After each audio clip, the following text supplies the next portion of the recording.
comes down to the fourth quarter, is it a little bit easier to maybe just ease up ever so slightly after a game like that?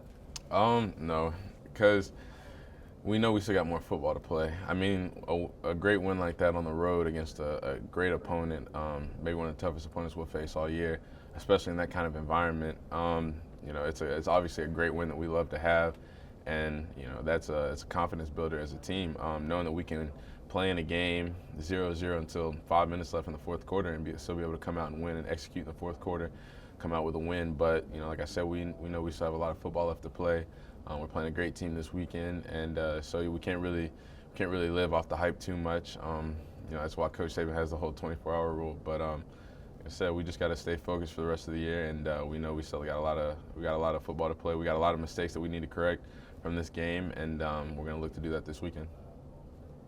Damien, you're only a sophomore, but you got a freshman quarterback, other freshmen on the offense. Have you had to take more of a leadership role than maybe you would have anticipated as a sophomore? It's a tough question. Not really. I mean, I knew coming into this year, regardless of the circumstances, I needed to become more of a leader, not just for any other purpose other than trying to contribute to this team. And I knew that was something I needed to work on, not just being a vocal leader, but also being a leader on the field, being a guy that could be dependent on in certain situations in the game. So, I mean, I kind of knew that I needed to take that to a new level this year, and it's something I'm still working on every day. So it's just something I need to continue to improve on. You guys and LSU have not played a game like that this year where points were that hard to come by for the offenses. As the game's progressing, what's the mindset for you guys? Do people start pressing just a little bit, or is it kind of even keel as you guys make your way through that game? Well, in a game like that, I mean, points are hard to come by, yards are hard to come by. You got two great teams that are fundamentally sound on offense, defense, special teams, all phases of the game. So in a game like that, you try to stay focused. We knew that we missed some plays we weren't executing as well as maybe we should have, and we made a lot of mistakes that we need to get corrected.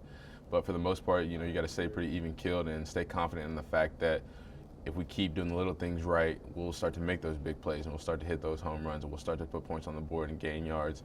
So, we were just on the sideline. We just tried to, keep focused, not focus more on the mistakes that we made, but just next drive mentality, knowing the next time we went on the field, we want to correct those mistakes and start to play better. I'm sure during the game you're focused on what you got to do, but now it's been a couple days, just in terms of what your defense was able to do, pitching a shutout against top 15 team in the country.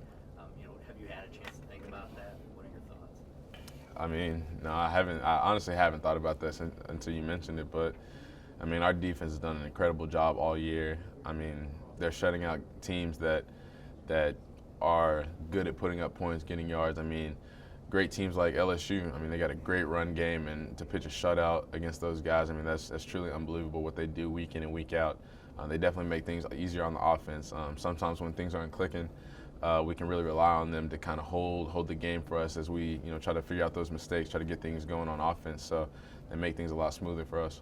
Particularly when you have an offense. I mean, and you guys have excelled this season, but when you have a lot of young players, a lot of new faces, how much of a luxury is that to have a defense that is able to shut out teams like they have?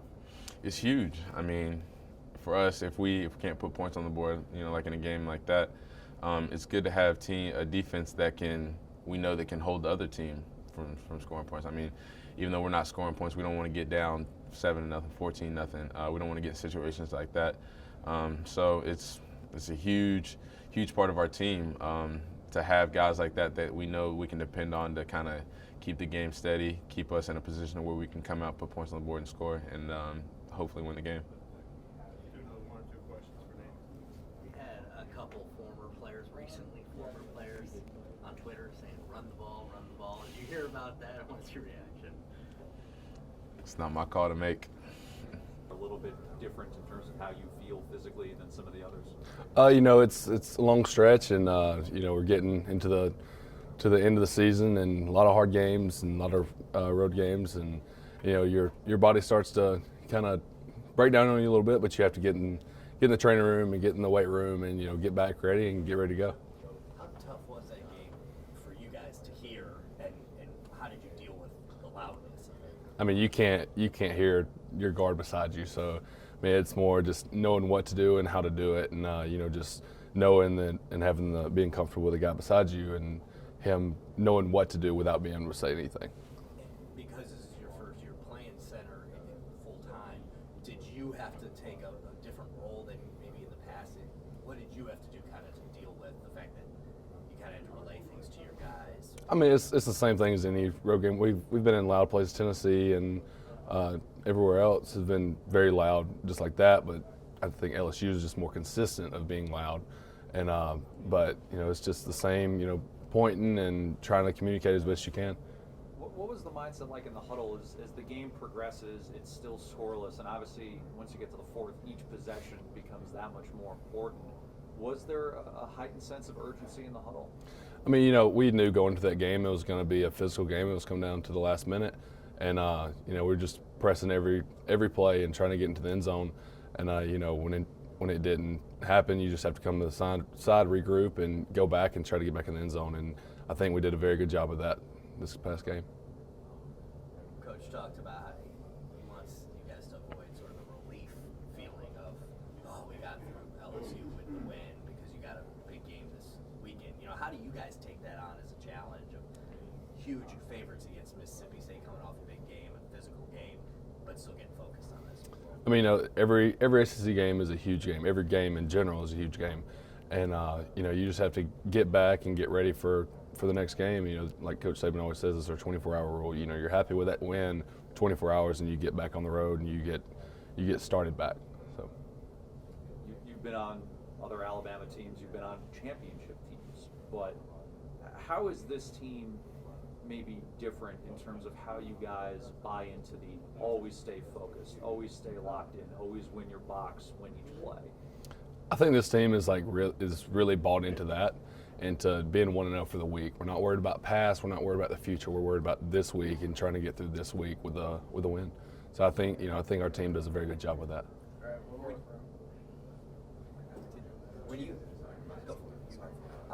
When you have those turnovers, I guess, especially in a game like this, close game, competitive game, it seems like maybe the first score could win the game. What do y'all do when you go to the sidelines? I guess who steps up to the offense and sort of tells guys to, hey, let's stay focused, or keeps people up, or does that happen? I mean, everybody's just kind of on everybody else, trying to keep them up and trying to keep everyone going. And the coaches and the players and everyone is just trying to keep everybody focused and trying to get us to do what we need to do to execute.